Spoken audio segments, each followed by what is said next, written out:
Olá, prezados alunos, eu sou o professor César Cinema, da equipe de língua portuguesa do curso Aulática.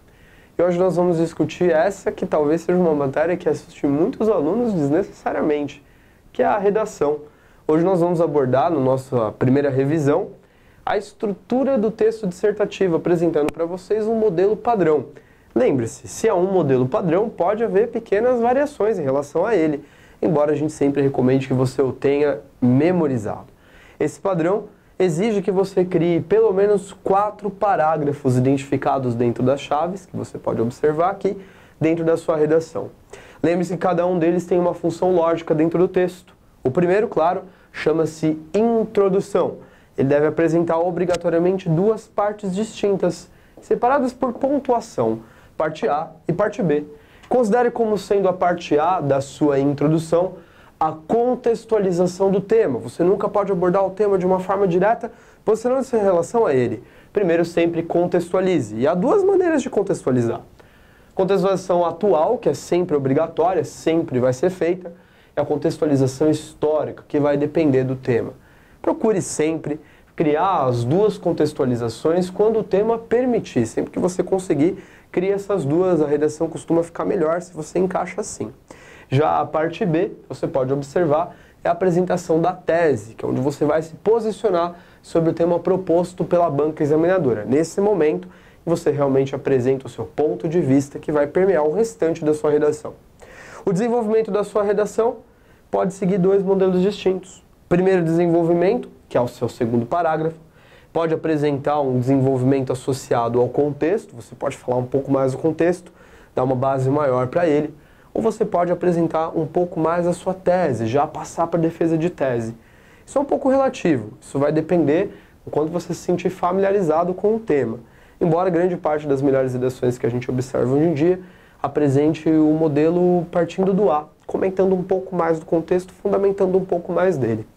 Já o terceiro parágrafo, que é o seu segundo desenvolvimento, esse sim obrigatoriamente deve apresentar a tese desenvolvida. O desenvolvimento de tese deve ser feito partindo da ideia de que você vai defender que o seu ponto de vista tem uma boa fundamentação, uma fundamentação viável. Além disso, chegamos, claro, à conclusão do texto, é uma parte que muitos alunos desnecessariamente nutrem um medo absurdo, que na verdade a conclusão é a parte mais técnica da redação. Tendo treinado com cuidado, você consegue fazê-la. Lembre-se que conclusão nós avaliaremos com mais cuidado em módulos específicos. Vamos falar um pouquinho dela um pouco mais para frente, um caráter de maior aprofundamento. Tendo visto isso, uma última recomendação para vocês: não se esqueça das 2 regras principais de uma redação de modelo dissertativo. Nunca produza em linguagem informal, sua linguagem deve ser bastante formal, obedecendo o caráter científico do texto, não use gírias, por exemplo. Além disso, procure sempre ser bastante objetivo, nunca envolver-se pessoalmente com o tema, ou escrever em primeira pessoa, falar de experiências pessoais. Procure sempre a terceira pessoa e o afastamento objetivo do texto. Visto essa estrutura, a gente vai dar uma olhadinha em uma redação bastante interessante que nós colhemos do próprio Enem, redação pontuada com 1000 pontos, a nota máxima, que traga exatamente essa estrutura. Dá uma olhadinha para você ver como é simples. Muito bem, estamos agora com a redação da Gabriela. Essa redação, mais uma vez, foi pontuada com 1000, sempre importante frisar. Você pode observar, olhando agora só o esqueleto da redação, que ela está dividida justamente em 4 parágrafos, sendo o primeiro a introdução, os 2 segundos o desenvolvimento, bastante tranquilo perceber, e por fim a conclusão, que a gente não vai abordar hoje. Veja agora aí o primeiro parágrafo, identificando pela legenda que você viu no momento anterior da aula, as partes dispostas da introdução. Durante principalmente a década de 80, o Brasil mostrou-se um país de emigração. Repare que a década de 80 cita-se, portanto, no contexto histórico, uma varredura rápida da candidata nos últimos 30 anos, a chamada década perdida. Inúmeros brasileiros deixaram o país em busca de melhores condições de vida. Prossegue com o desenvolvimento, com a contextualização histórica.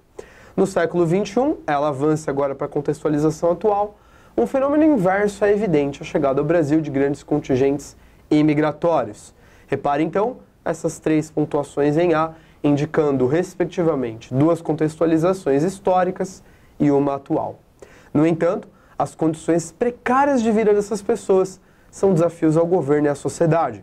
Repare pontuado em B, trata-se agora, claro, da tese da candidata, do ponto de vista. As condições precárias de vida desses migrantes são um desafio.